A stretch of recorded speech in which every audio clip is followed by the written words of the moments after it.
Now, The Hunt Palmer Show. Yes! I feel like I've been waiting for this my entire life. You're listening to The Hunt Palmer Show on 104.5 ESPN Baton Rouge. Jolly good fun. Jolly good. Locking down the middle of the day. America's favorite daytime fun show. Live from the Mercedes-Benz of Baton Rouge studio. This is Hunt Palmer.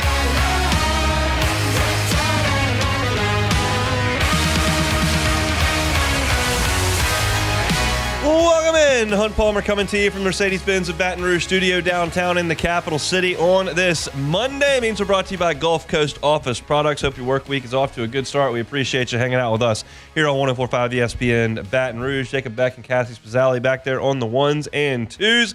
And we are fired up to be with you. Everybody kind of trying to get back into the routine. Most people haven't worked in 5 days, so you're trying to get caught up, and we've got a lot to react to that has happened since we last were with you here, so we're fired up to be here, and thank you for hanging out with us on this Monday afternoon.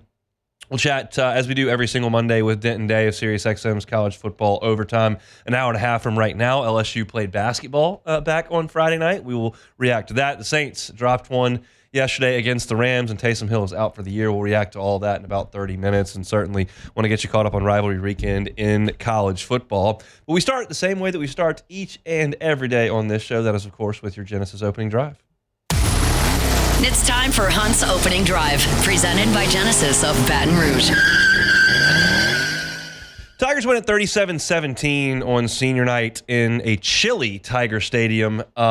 I thought it was an excellent performance by LSU offensively and defensively, and, of course, on special teams because you get that huge play. The entire complexion of that game on Saturday shifted over the course of about 5 minutes of real time, because there was a point after Robinson goes in for a two-yard score, and Oklahoma has just gone 75 yards in 3 plays to take a 4-point lead on LSU, and Garrett Nussmeier is in the locker room.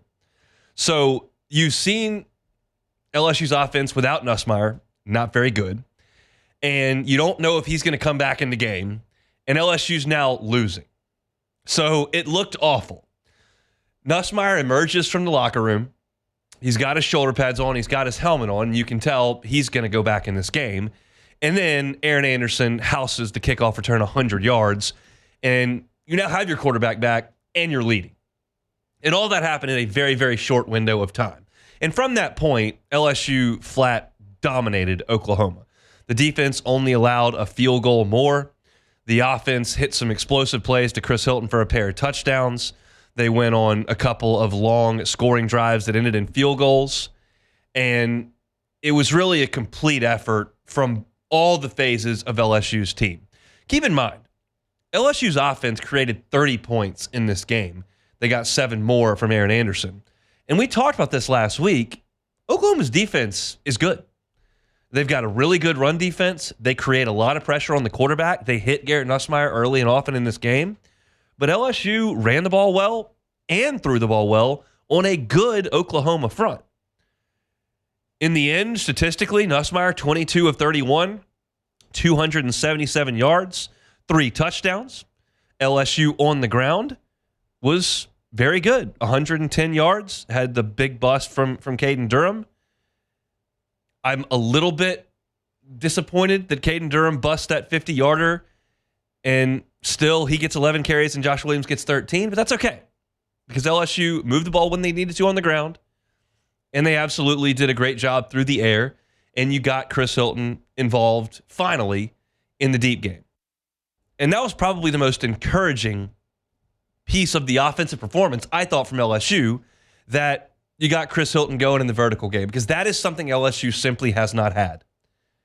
We heard Brian Kelly talk about this 2 weeks ago. He said teams are squatting on our short and intermediate routes, and we're not stretching the field enough. And LSU was trying that a lot early in the season. In the Ole Miss game, Garrett Nussmeier threw 17 passes that traveled 15-plus yards. But somewhere along the line, they got to be too reliant on the very short passing game. We gave you that statistic that Garrett Nussmeier's completions were averaging just over 3 yards per throw. after the Florida game. Like, it was just a broken offense from that perspective. And Hilton offers the deep threat. You've got some talented guys at wide receiver. Kyron Lacey can give you something in one-on-one matchups. He's got great ball control, body control. He's a good wide receiver. Aaron Anderson's explosive. Xavier Thomas can make people miss in space. Mason Taylor's great in the short passing game. But none of those guys offer exactly what Chris Hilton does because he is the fastest dude on the field the second he steps out there. And because of the guys in front of him last year and then injuries the years previous to that and this one, he just hasn't had the opportunity to get out there and play. And you saw what he can do to a defense when you don't respect the deep ball. Make big plays, 2 touchdowns of 40-plus yards. Nussmeier was surgical after he came back. He completed his first 10 throws after returning to the game. Really did a nice job of dissecting that Oklahoma secondary that has really good players in it. And I thought offensively LSU was very, very good. To score 30 points plus the 7 special teams on that defense was excellent. And then LSU pitches a shutout in the second half of that game against Oklahoma. And I'll tell you that I thought some of the most encouraging pieces to what LSU did in that shutout were guys that you expect to help next year. I had to use this caveat on the postgame show, and I will use it again here because I can't, in confidence, name any player that will definitely be on LSU's football team next season. I can't. But we're just going to work off of assumptions until we know. My assumption is that Whit Weeks will be back. He made 15 tackles. 9 of them were solo, 2 TFLs, had a hurry, forced a fumble, looked fast and active and all over the field. Devon Keys was second on LSU's team in tackles. He had 10. He played more snaps in the game than Major Burns did. And we thought that was coming in games against run-heavy offenses in Vanderbilt and Oklahoma. Probably going to see more linebacker play instead of star play. And Devon Keys, I thought, played an awesome game. Had a tackle for loss, had a sack, looked really good. He's a freshman. 2 sacks from Dominic McKinley in this game.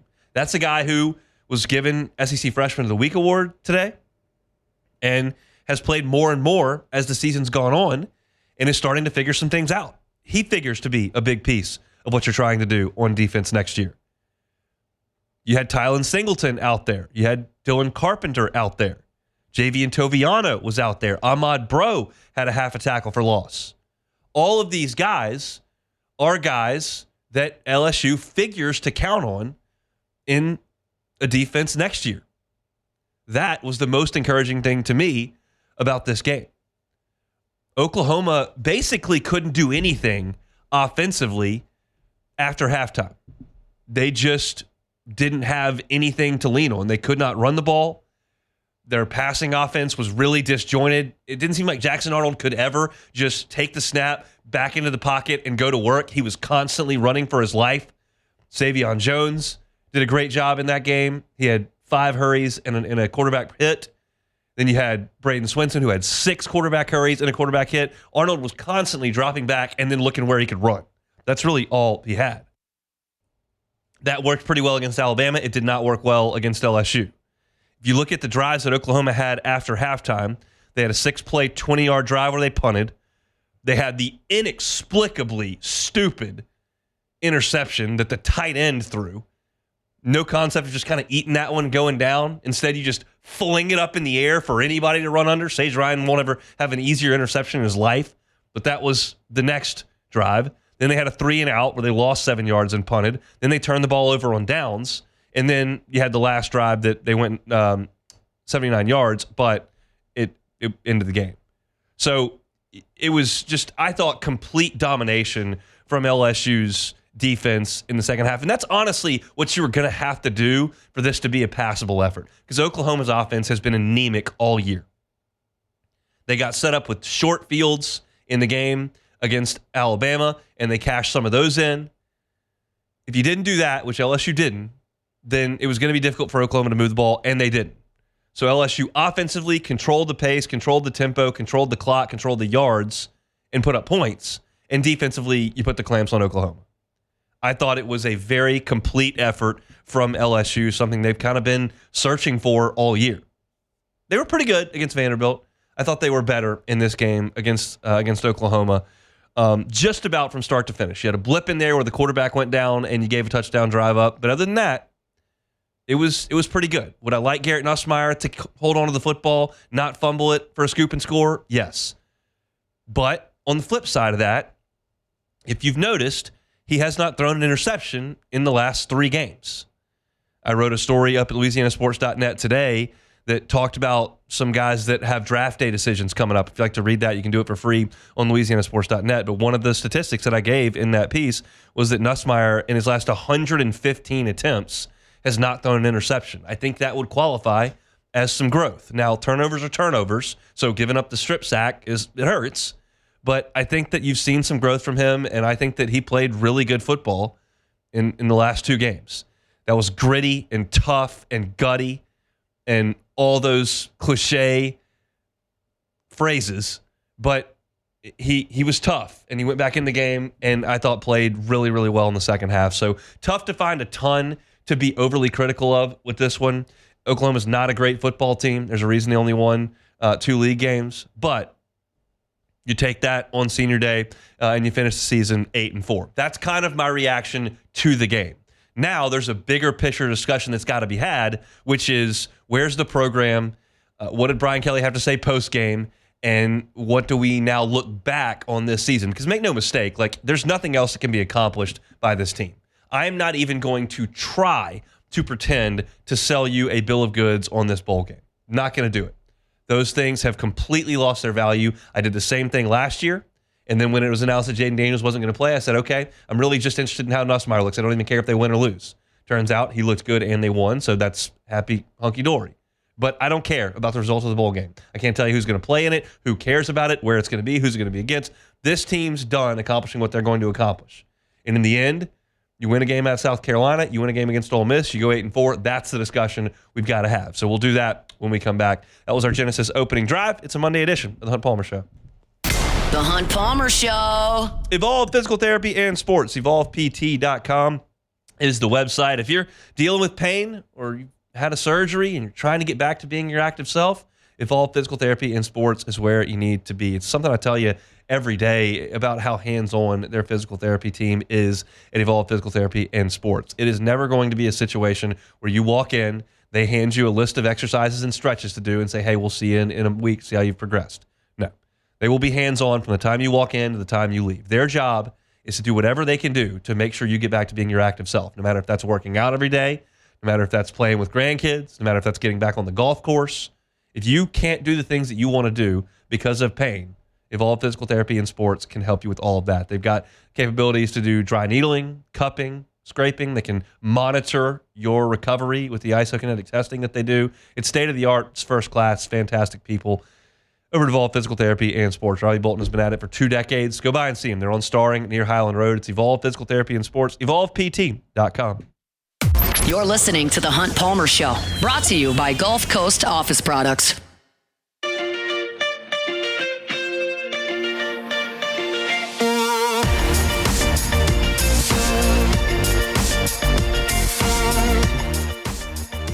Tigers winning on Saturday. 20-point victory, 37-17 was the final. And obviously, with the end of the regular season comes some thoughts on the season that was. And before I give mine, I thought Brian Kelly's press conference on Saturday was an interesting one. I really did. He had an interesting tone to the way that he approached questions. He had some interesting things to say regarding receipts and national championships. And sometimes I just paraphrase to kind of continue with the conversation. But I think in this instance, we've got to play Kelly's bite from Saturday. I'm assuming most of you have heard it, but this is what the head coach had to say in the moments after LSU's win. You know, whatever camp you want to jump into, go right ahead. You know, we had 5 freshmen and 2 sophomores on defense today, playing their tails off. So, again, we're taking receipts and, you know, we'll see you at the national championship. This team's building. We're excited about them, and we're really proud of them. Interesting choice of words there. We'll see you at the national championship. LSU clearly will not be playing for a national championship this year. They went 8-4, and there is almost nothing that you can asterisk next to 8-4 to make it look any better in Baton Rouge. That's just not going to be the standard. 10-2 is going to be essentially the minimum that's acceptable. Looks like everyone that is 10-2 is going to get into the playoff from the SEC and the Big Ten, and that's kind of what we thought. There may be a 9-3 that gets into the playoff here. Alabama and South Carolina and Ole Miss will be sitting there anxiously kind of awaiting their fate. 8-4 will not get it done, and that is something that everybody is comfortable with, it understands, and it certainly was not the standard in year 3. I know that this has been a common refrain, but now that we have finality, it puts this season to bed. And essentially, my feeling on LSU this year and why they were 8-4 on the outside looking in, as opposed to 9-3 with a shot or 10-2 and in, essentially boils down to a couple of things. One, defensively, I don't believe that LSU has the roster to be a championship contender. I believe that will play out in the NFL draft. I think Braden Swinson is probably a day 2 pick. I think when his day comes, Harold Perkins is a day 2 pick. I think Zy Alexander has a chance to make a roster. And I think that Whit Weeks is a really productive college player. I'm still not completely confident in what his draft ability is after next year or the year after that. But that right now, to me, outside of Savion Jones, and that's probably where it stops. That's as draftable as it gets. And LSU has made its mark over the last 25 years churning through high-end NFL draft picks on every level of the defense. Pass rushers, tackles, middle linebackers, edge defenders, corners, and safeties by the truckload. And in my estimation, that was not the case with this team. I feared that in August, and I, at halftime of the A&M game, convinced myself, no, maybe they don't have quite the talent level they once did, but they've coached around it, and they've figured it out. And then they went on a 10-quarter run where the defense was bad. And that derailed the entire season. I think it's a blemish on the coaching staff for sure that the team in 2 different interviews post-game said, 1, they weren't really prepared for Marcel Reed, and 2, on a big run by Florida that half the defense was in one call and half the defense was in another call. That's got to get coached better. But I think it more so comes down to who the players are. It's a great Kirby Smart line. Kirby Smart said this: players win games, not coaches. And he believes in that. He recruits to that standard, and that's what LSU has got to do. So whether that's get in the transfer portal, whether that's continue to recruit elite high school players and develop them with this great staff of developers that you have assembled, you've got to get better talent-wise on defense. And offensively, they've got to run the ball better. That's it. The passing game this year was good enough to win. Garrett Nussmeier finished the season with a 64% completion percentage. He threw for 3,735 yards, which is third in the history of the school. He threw 26 touchdowns. That's in the top 5 for a single season in the history of the school. Garrett Nussmeier finished 6th in the country in passing yards per game, 12th in the country in touchdown passes, 4th in the country in completions. He made big plays when they had to have it against Ole Miss and South Carolina. And I thought he got better in terms of the turnover bug later in the season. And I think for a first-year quarterback to put that out there, that is good enough to compete at the top end of the SEC. Is there definitely a quarterback that you would take over him in the Southeastern Conference from this season? Are you 100% sure you want Quinn Ewers instead of Garrett Nussmeier? Some of you may be. Are you 100% sure you want Carson Beck? Are you 100% sure you want Jackson Dart? Are you 100% sure you want Nico? I'm not. I'm not 100% sure I want Milroe either. I thought that Garrett Nussmeier was good enough to have LSU in position to compete for a championship. I thought the defense was shaky and the running game didn't help enough. if Garrett Nussmeier had the running game that South Carolina had, if he had the running game that Florida found late in the season, I think that the pass rush calms down in some of the games that LSU lost or some of the games that he struggled with interceptions on. And I think that his interception numbers come down. And that's really the only thing you can point to. It's not really an accuracy thing. It's not a toughness thing, not a talent thing. It was a turnover thing. And I think that the lack of a running game contributed to that. So how do you fix these things? Well, in my estimation, you've got to go to the transfer portal, and you've got to go get at least one starting offensive lineman with power conference skins on the wall that can help you in the run game. I think that Paul Mabenga got better over the last 3 weeks. I think there's a chance that Emory Jones comes back. You hope DJ Chester develops, and you've got some young offensive linemen like Weston Davis and Cohen Eccles that you've got high hopes for. And but you've got to get better in the run game up front. And you may have to go get a running back out of the portal. We'll see. But you've got to get better running the ball. And then defensively, you got to go to the transfer portal as well, and you got to get some things done there. And the problem I have, and this is something that I actually considered yesterday for the first time. It's obvious, but it had not clicked in my brain that one of the flaws here is we judge these coaches on assembling talent. And oftentimes, this is now out of their hands. And it's hard for me to judge a football program based on how willing its donors are. That has nothing to do with Brian Kelly. All you can do is ask. That has nothing to do with Joe Sloan. That has nothing to do with Blake Baker. And their livelihood depends on it. And it's out of their control. That is tough for me to reconcile.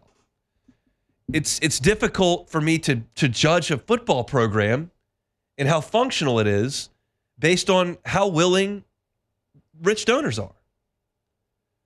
But you've got to be aggressive. You got to make the right phone calls, and you've got to hope that those funds are available because they've got to upgrade the talent level on this defense. I think there are some young guys that can really help. I talked about that in the previous segment.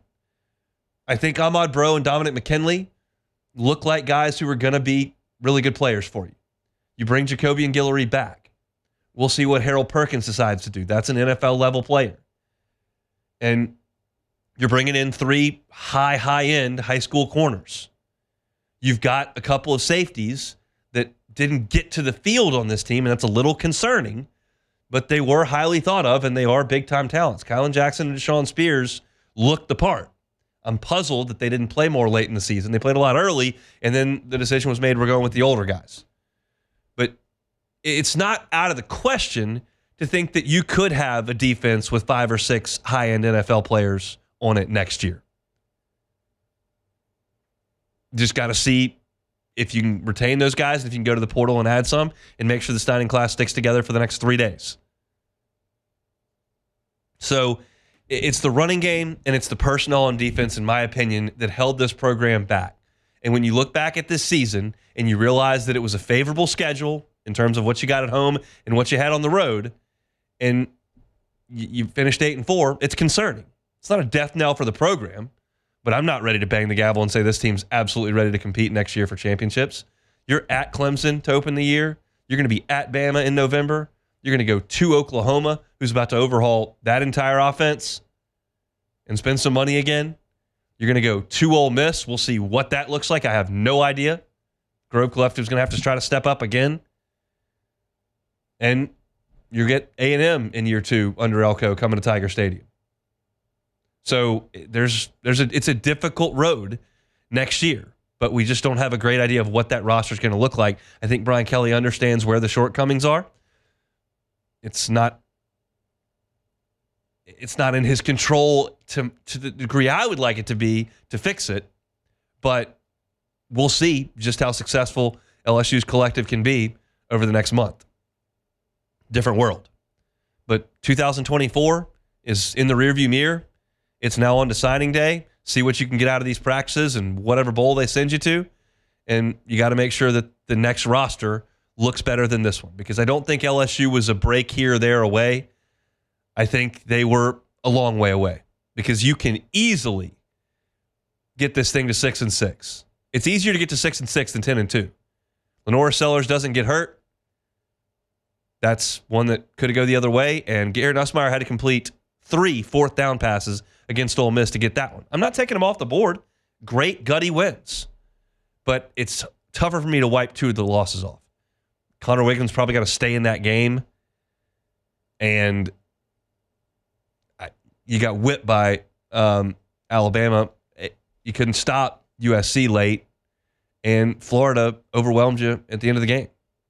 So I think LSU's got a lot of work to do. This season did not live up to expectations in year 3 under Brian Kelly.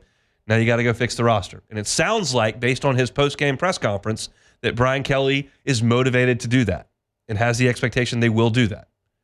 We'll just have to see if they can get it done.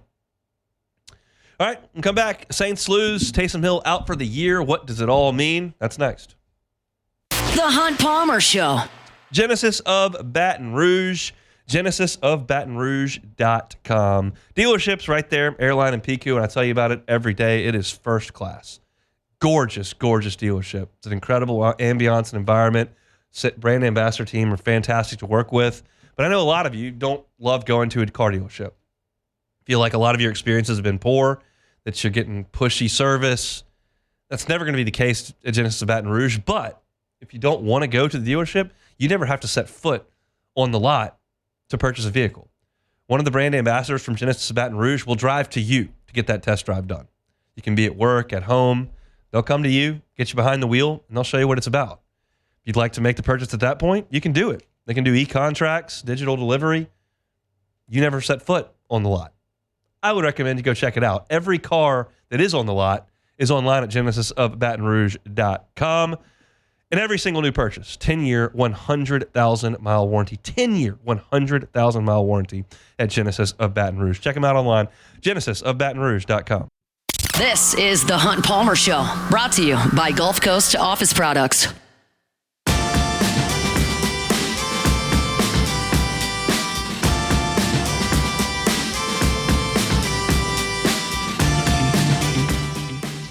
Monday show is brought to you by Gulf Coast Office Products, GCOPnet.com, GCOPnet.com. All your printing, scanning, copying needs, Gulf Coast Office Products. Fantastic people to work with. Trey Beal is awesome here in Baton Rouge. If you're not sure why you have the printer, copy, and scanner that you do, maybe you ought to look into that. Gulf Coast Office Products services clients in all sorts of vertical markets, whether you're in healthcare, law, education, whether you're like us, media company. No matter what you do, Gulf Coast Office Products works with someone in your industry, and they know what needs exist, and so they'll help you out and make sure that you're in the right equipment. If you got issues, they can get you fixed up. They've got a great team of technicians. They've got inventory ready to roll all throughout the state, including over $1 million here in Baton Rouge. Great people to work with, printing, scanning, copying. It's Gulf Coast Office Products, GCOPnet.com.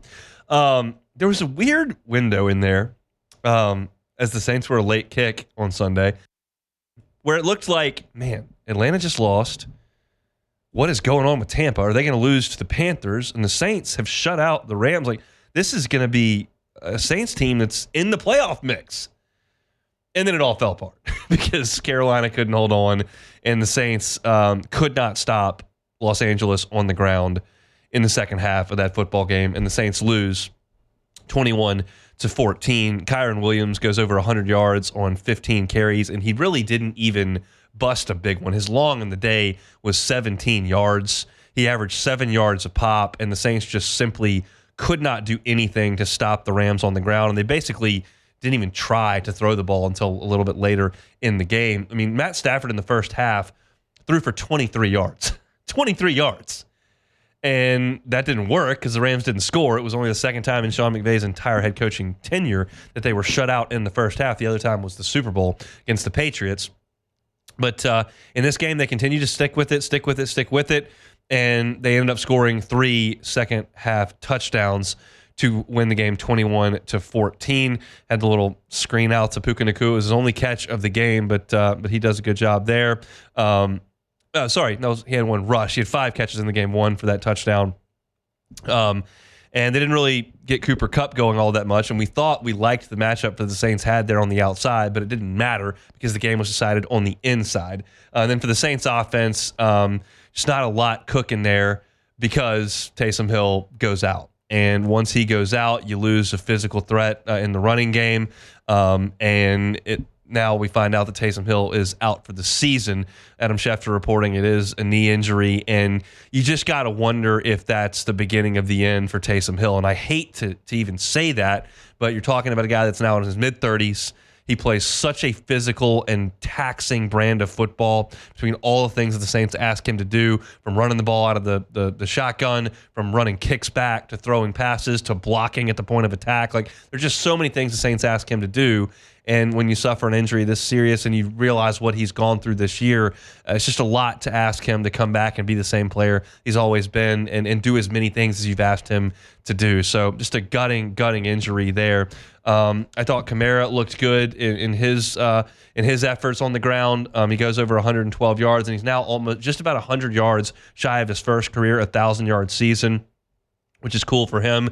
But you realize the Saints are in a bit of a bind when Taysom Hill and Juwan Johnson are, again, your leading receivers, and you're having to ask Dante Pettis to make a play on a 2-point conversion. Like, you don't have the requisite players to get things done. Yes, MVS has come in and been a shot of life. He's got 4 receiving touchdowns, and he makes a nice play on that touchdown the Saints did score in the fourth quarter.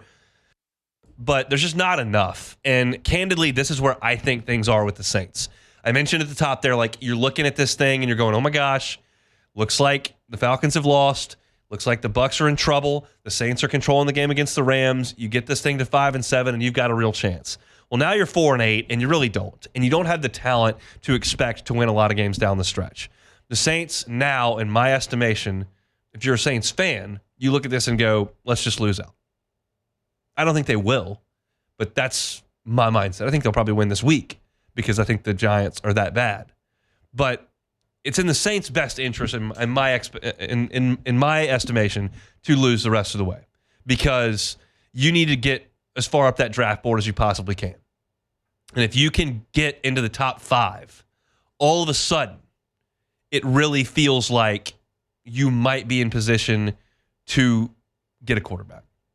And I don't know who you like in this draft, if you're a Saints fan, or if if the Saints front office or new coach likes any of these guys at the top. It's not the most highly thought of top end of the draft. It's Shedeur Sanders, it's Carson Beck, it's Quinn Ewers, Cam Ward. You understand who these names are. But all of a sudden, if you get into the top 5, like, you are very, very much in the mix to either get a quarterback or have somebody trade up to grab their quarterback, and you can accumulate some more draft picks. This is not a position the Saints have been in the last 15, 18 years. They just haven't ever bottomed out. And this team hasn't bottomed out. They may beat the Giants, and they may beat the Raiders, and they may find a way to get to 7 wins. And at that point, you're closer to the middle of the first round than you are the top. And this discussion very much changes, but I don't want it to change. I want it to stay, okay, we're at the top of this draft. We either draft a quarterback of the future, let him sit behind Derek Carr for a year, and then see what he's got, or somebody comes up to get that quarterback of the future, you accumulate some more picks, and you can start to retool this roster. Because that is where you are. There was a time there where you fired the coach, and then you win 2 in a row, and you look at the rest of the division, you're going okay. But let's stop doing that. Because we don't have that discussion if you're in a division with Philadelphia, if you're in a division with the Lions, if you're in a division with whatever team, the Ravens or the Steelers, are having a great year in the AFC North. You're not in a division with Buffalo. Like, if the Saints were in a division with these teams, we wouldn't have these lingering discussions about whether or not they can eke into the back end of the playoffs, and that's really not what you should be talking about. You should be talking about trying to get to the top of the league. And you're nowhere near that. Nowhere near it. And you haven't been since Drew Brees walked off the football field in 2020. So it's time now for the Saints to reset the whole thing. And in my estimation, again, that comes from losing some more games. So it sucks. It's not a fun conversation to have. It's not one that Saints fans have had to have for a long time. But Dennis Allen's out. You're going to go through a coaching search here, and the organization needs to take a different path. And to me, that path needs to start towards the top of the NFL draft. And so you're 4-8 right now. If you can stick around 5 wins, that's toward the top of the draft. And you can start having discussions in that building that you haven't had in a very, very long time. And yesterday that crystallized. Because in the span of an hour and a half, you went from, well, this kind of looks interesting to, okay, tear it down. And I'm gutted for Taysom Hill, and I don't know what the future holds for Chris Olave, and you hate to see what happened to Paulson Adebo, and you hate to see what happened to Rashid Shaheed, and the injuries have just been awful. And you had another one on the interior of the offensive line. Cesar Ruiz is inactive, and then Nick Saldiveri goes down, and it's just been a disaster from that perspective. But that's not the entire reason why the Saints are where they are. There needs to be a shift, and yesterday, from the beginning of the fourth quarter, where the Rams outscored the Saints by 6 points and won the game by 7, to what happened eventually in the game between Tampa and Carolina, we now understand this is where things are. This team's not eking into the playoffs. They're going to do a coaching search. I don't think Darren Rizzi's going to be the guy. And now it's okay to lose some football games. Like, I understood where Saints fans were 3 weeks ago. Can we stop losing 7 in a row? Can we beat the Atlanta Falcons? Okay, now we've won another game against Cleveland. Okay, now we got a bye week. All right, let's see what we can do in the division. Maybe things can line up for us. That discussion's over. It's on to the next era of Saints football, and that happened over the course of an hour yesterday. If you're looking for our Saints coverage, you can certainly find it all the time at Hunt on Saints on YouTube. Of course, Ross Jackson does an awesome job at LouisianaSports.net covering the New Orleans Saints.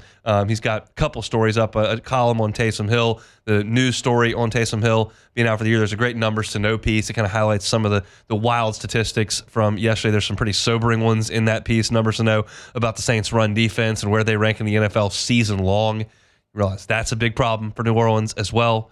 So go check all that out for free on LouisianaSports.net. I've also got a prediction piece up there talking about what players I think LSU may or may not be losing to the NFL draft after Brian Kelly said there are going to be some key guys that come back. So if you want to read about my predictions there, you can do it over at LouisianaSports.net. When we come back, LSU on Friday got a victory on the hardwood. We'll briefly talk about that. We'll close it out, and then we'll get to my SEC picks against the spread and everything we saw on Rivalry Weekend coming up at 2 o'clock. This is a Monday edition of The Hunt Palmer Show.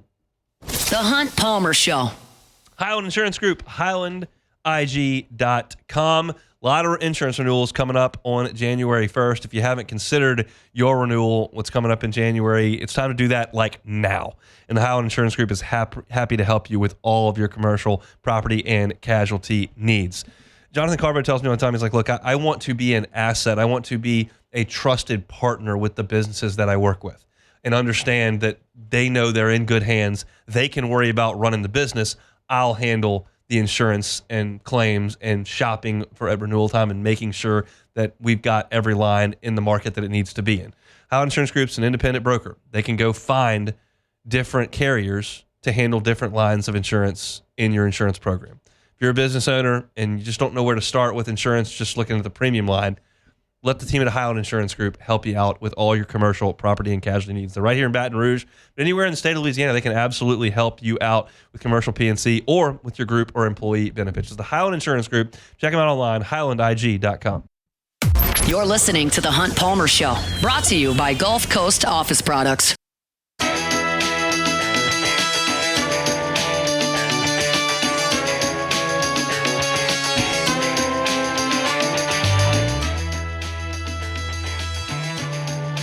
Game day over at Baton Rouge Community College. Beyond the hardwood, got some cool specials as well. Brock Cantor, of course, the AD over at BRCC, joins us now. Brock, how we doing? What's up, boy? How you been? Been good. Hope you and your family had a great Thanksgiving. Let's tell us about what's going on tonight. 6 o'clock tip-off over at BRCC.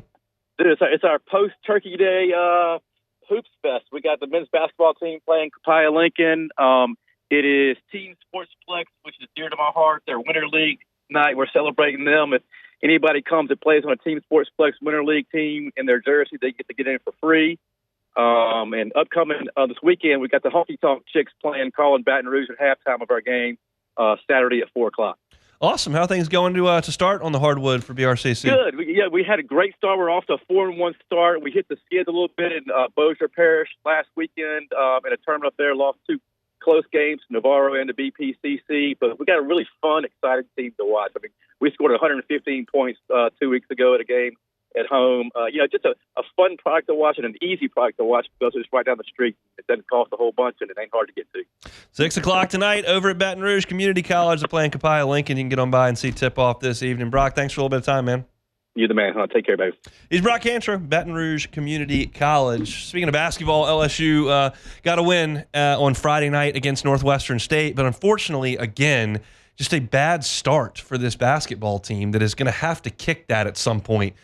Because you're not going to be able to just will your way back into it against some of the better teams on the schedule. LSU came out and played very poorly against Alabama State, came out and played poorly against Charleston Southern, and they were trailing a bad Northwestern State team at halftime on Friday night. They had turned the ball over 9 times in the first half, which to me is just coming out with a lack of intensity, a lack of focus. You don't need to turn the ball over 9 times in the first half against Northwestern State. That's almost 1 every 2 minutes against this Demon team that is not very good. However, they have responded very well in second halves. They outscored Northwestern State 52-27 in the second half, and not surprisingly at all, that comes on the back of Jordan Sears and Cam Carter. It is very, very, very clear now that this basketball team is going to go as far as Cam Carter and Jordan Sears can take them. And in the second half against Northwestern State, they were great. Sears made 3 of his 4 threes. Carter made 3 of his 5 threes.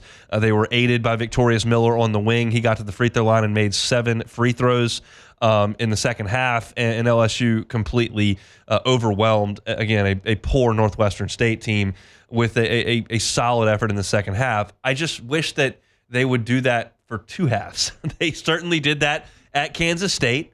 And I didn't even mention the fact that they got off to such a terrible start in the game up at the Greenbrier when they beat UCF. And they played great in the second half of that game. It's in there. Like, they can play really well. And they've done it against some teams that are better than Alabama State and Northwestern State. But you're going to have to find a way to get off to better starts. And I don't know that it's one issue. It's sloppiness. It's poor defense. They're missing shots.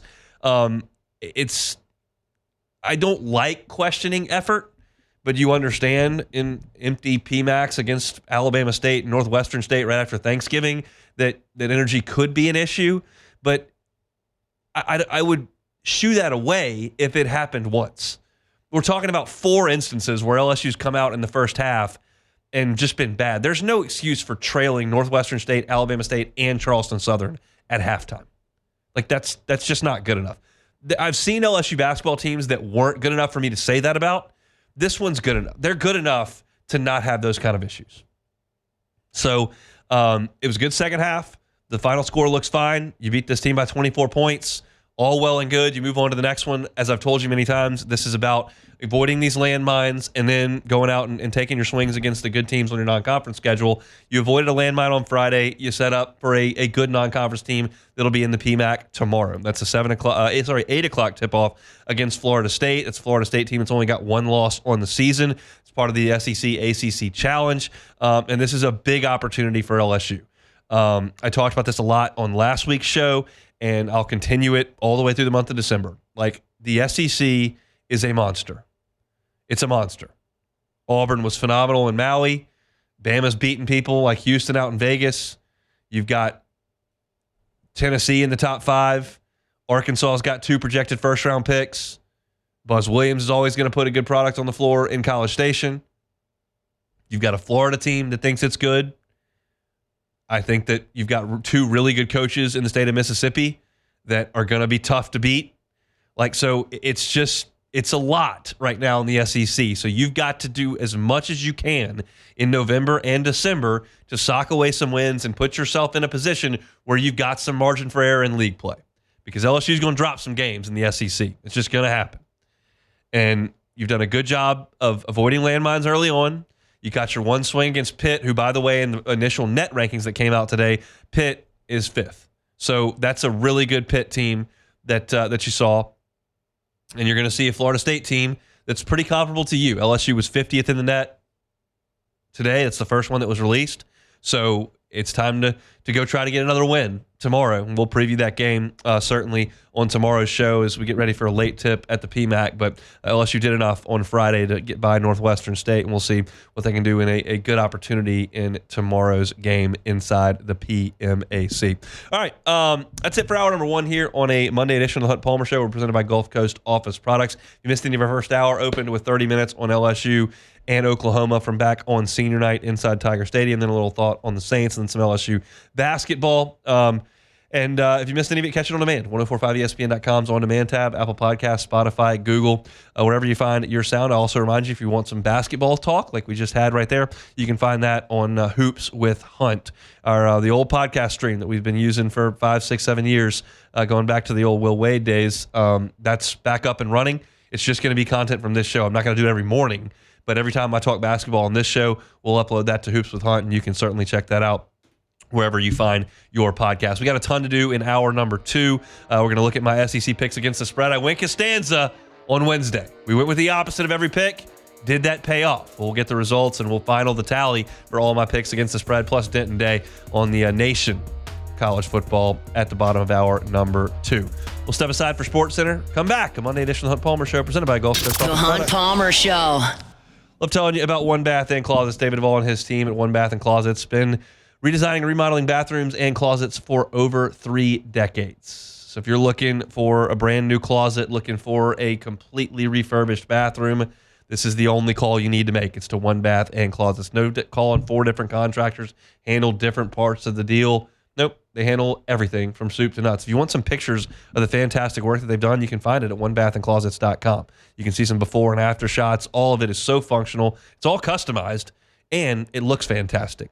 So if you're looking for a gift, maybe for a loved one in your house, how about that? New closet, customized. New bathroom, customized.